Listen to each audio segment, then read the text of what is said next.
What's up, everybody? Um, Welcome back to another installment of Corey's Garage, brought to you by Reese Motorsports, your home for the Franken-7 drift car project. I didn't get as much done today as I really wanted to. Kind of a late start, and what I was doing took a while. I was making my clutch hardline, and thanks to the old saving old parts and parts bin, and just kind of some fun discoveries, I was able to figure out that the little flexible clutch line from the RX-7 to the slave cylinder actually fits in the slave cylinder for the 300ZX. So that is really cool. It's a little brittle. It's basically 34 years old, if it's original, which it may or may not be. But I went ahead and used it just to try, just to see if I could get everything to start bleeding. Nora helped me for a little while pumping the pedal, and we weren't getting anywhere, so I just opened up the bleeder screw, and I have one of these old school, hanging up there with my light, one of those old school Harbor Freight air bleeders. It worked okay. It got it to start dripping finally. But then as I was pumping the pedal just to get some movement and try to get some air out, all this nasty, gunky rust crap was coming out of the master cylinder, actually kind of floating up to the top. So at first I was like, I'll just flush it out. But then I was thinking, well, rust in lines and stuff like that is not a good thing. So after I let it drip for a little bit and suck some out, it just kept coming and kept coming. So I just popped on Rock Auto and got a $17 Exidy master cylinder. It's a pretty simple swap out. I mean, disconnect the pedal or the armature for the pedal and 2 bolts, and it comes out. And so that's on the way. And then since I was doing that, and it's a brand new clutch line, I went ahead and got a stainless braided clutch line for RX-7, which I know it'll fit this slave cylinder now. So I got one of those coming too. So it's going to be all new brake lines, all new clutch line, new slave, new master cylinder, and I've got the brakes air bleeding right now. So let that drip for a little bit. I just want to make this video, and then when I go in, I'll tighten up the bleeder screws. But yeah, it was kind of fun to, I like to get to make that stuff. It doesn't look as clean as I would like it to, because it's just that roll of 3/16 brake line type stuff. But I mean, it looks all right. I tucked it up as good as I could. I'll just go through with a rag sometime and some brake cleaner and just kind of clean it up. But I've got it hidden pretty well, I think. I did not get to re-drilling the throttle cable. I might do it before I go in, but it's getting late. It's like 1:30, and I've got to be up with our little man in probably 5 hours. So I will be cutting this one really short tonight, but I just want to give you guys a quick little update to keep things rolling. I laid out the factory kind of under hood wiring harness, and honestly, I don't know how much of this is usable and how much of this is actually going to be needed. I'll look through. I've got a Haynes manual for RX-7. Hopefully it has enough wiring information in there that I can isolate like the headlight circuit, turn signals, marker lights, stuff like that, just so I can still keep it kind of, street legal and have headlights and brights and turn signals and four-ways and all that good stuff. So everything else I'm going to try to cut out and simplify. So I might be de-looming this tomorrow just to see. But I also too want to lay out the engine harness here soon and just start plugging stuff in and seeing where it goes, and then kind of whatever I can't figure out, I'll figure out later. But yeah, did not get it to start this weekend. With everything I was doing yesterday, that took a lot of time, and then I didn't get started working on it till about 8 o'clock tonight, and making that clutch line took way longer than I thought it was going to. But part of that was just kind of discovering, what adapts to what and what works, what crosses over. So I'm glad that the clutch line works. I had to find some bolts for the slave cylinder, and then with trying to bleed all this crap, and now the clutch master cylinder is orange and it's filled up with nasty, gunky, rusty crap. So that will all be changed very soon. I did start doing some of the gold tape, so I wrapped up the starter and the starter solenoid. Also part of the just under the floor and part of the frame rail, since the header collector sits right there. I wanted to, you know, tape off those areas as far as the gold heat tape stuff. Just because I don't want to be replacing starters all the time, and I definitely don't want to burn the floor. And then on the driver's side is where the fuel lines go. So about probably 8 to 10 inches around down from the fuel filter down. That's also where the header is on the driver's side. So I wrapped the frame rail under the floor and the lines going up to the fuel filter. And then I was trying to get in there and actually put a little bit around the fuel filter too. I just figure anything fuel related, anything that's going to be like a heat sensitive type deal, I want to take care of. A couple little parts I forgot that I needed that I went ahead and ordered. Just some headlights, just some H4 sealed beam headlights, but they're projector style. So just to give it a little more of a modern kind of look, but still, you know, got to keep those pop-ups. Cannot get rid of pop-ups on an 80s car. That's just taboo. I was about to say voodoo. That's just taboo to get rid of your pop-ups. Oh, I found a clamp for the intake tube, so that's secured now. So that part's all done, which feels good to be done with that. And then, what else did we do? I think that's pretty much it for today. I cleaned up my tools. They were all over the place. So I cleaned up my tool and my workbench, which is a little cluttered now because I had my flaring tool out and brake lines and stuff, but I'll straighten that up before I go in. We're down to the last day tomorrow, at least before I go back to work, as far as I know, with all these crazy riots and all this BS happening. You know, I don't know what it's going to be like going back to work downtown, God forbid. So, yeah, I think that's all I got for tonight. So, yeah, I did ordered the headlights, ordered a clutch line. Ordered quick release hood pins because I got rid of all that crap, all that rusty 30-something-year-old stuff. I just do not trust it. So I got some quick release hood pins coming. They actually look really cool as far as they're just a little round dot and you push the button and it releases. So that's really neat. So those will be coming in probably this next week. So I'll just be taking, after tomorrow, you know, it'll basically just be a couple hours here and there before I leave for work in the afternoon. The goal ultimately is to drive it to LS Fest this at the end of summer. So hopefully I'll be driving before that. I can have a little fun in it during the summer, but I definitely want to drive it to LS Fest in Kentucky. So that'll be my big goal for the year. And I ordered the an exhaust pipe kit, a 3-inch exhaust pipe kit. It's supposed to be like an X-pipe kit for a Bel Air, but it's 3-inch stainless and it was $100, so I couldn't not try it. I was going to, you know, let a exhaust shop do it, but then with talking with Nora, just like when I was worried about all the stuff with doing the valve springs and cam and all that myself, and I went ahead and tackled it and it worked out well. I'm sorry. I'm going to do the same thing with my exhaust. So I'll start with, I've got the passenger side header just down right now so I could get to that clutch line and all that. So maybe tomorrow I'll just, you know, sand the edge of it down to bare metal again, and then install the V-band clamp, see how that looks, and do the same thing on the driver's side.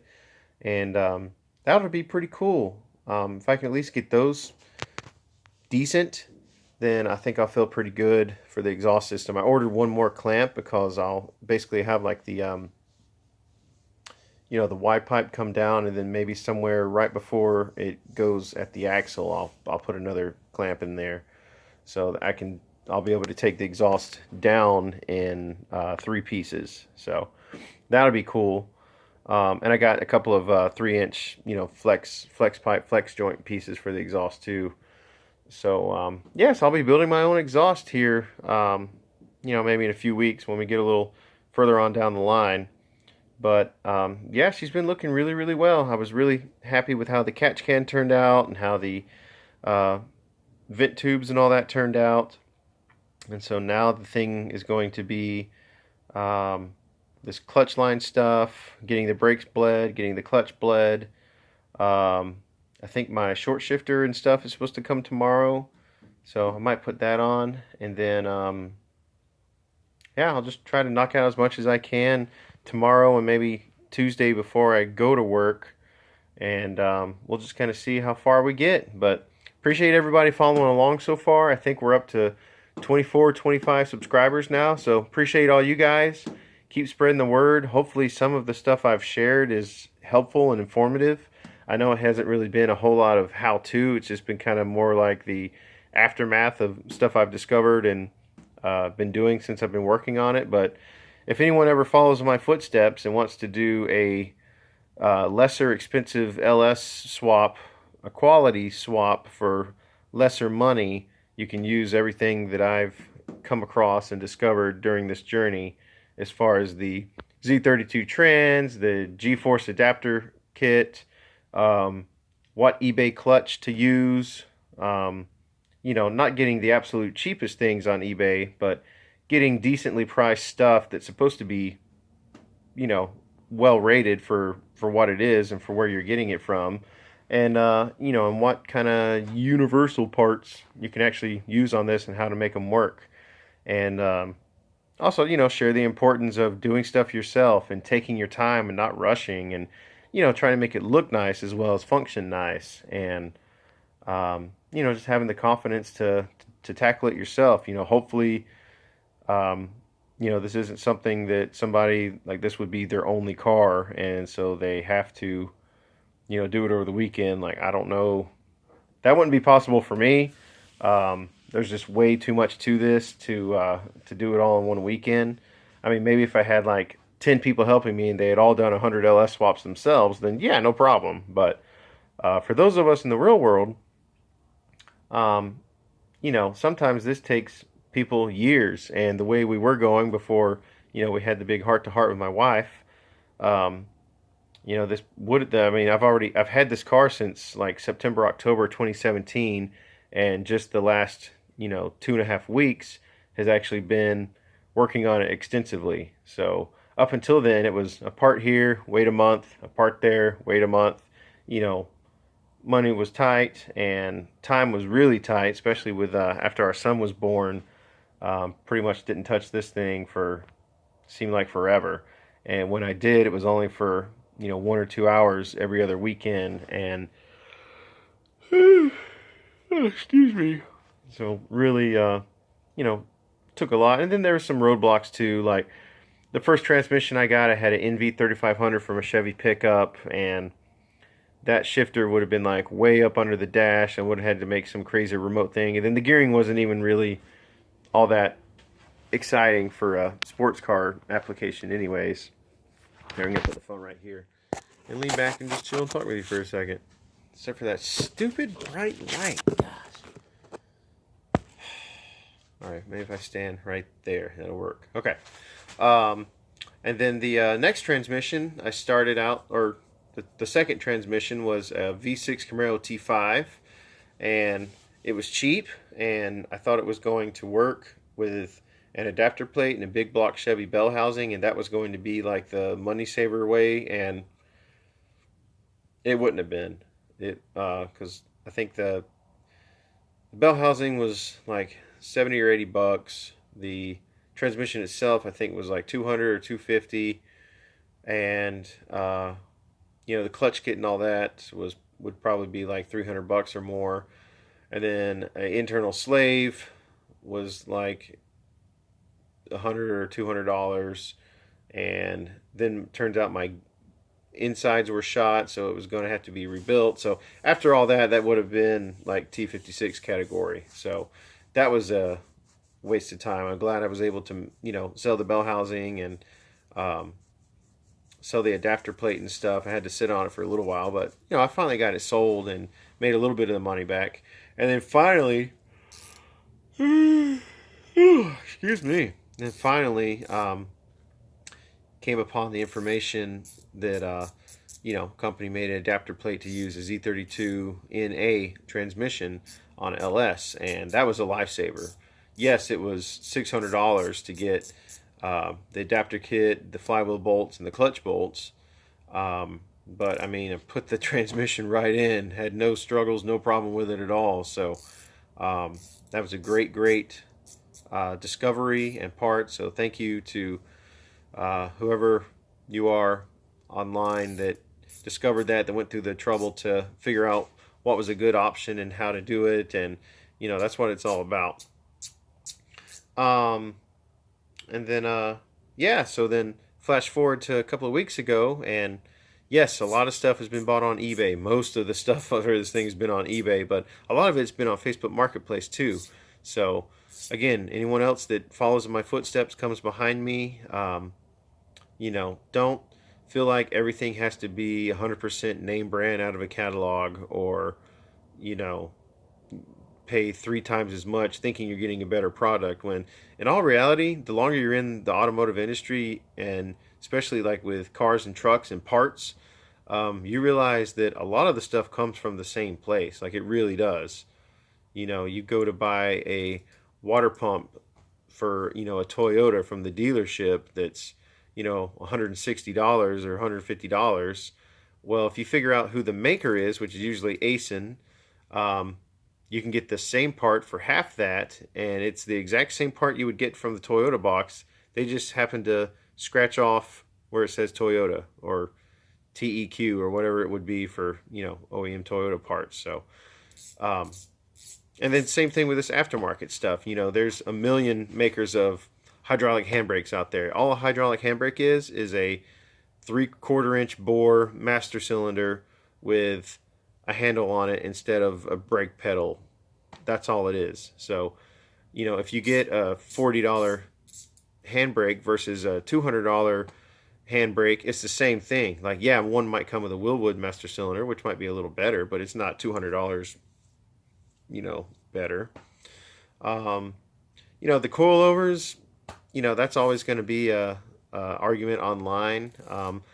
From what I've heard and what I've read, some of these max speeding rods, like, yeah, when they came out, they were garbage, and a lot of times the shocks blow and stuff like that. But at the same time, I wonder how many people take the time to anti-seize the threads, or how many people take the time to actually torque everything the way it's supposed to be torqued. And most people probably just get in there, crank it down with an impact, wonder why the case splits because they over torqued it by 100 foot-pounds. Like, whatever. But if you do stuff as an automotive technician, as a professional mechanic, and you take your time, you don't rush, you can have professional results and high dollar name brand results from lesser expensive parts, and spending your money in the right ways in the right places, and just being cool and talking with people and being respectful. I don't think anyone minds true, genuine, honest people that are trying to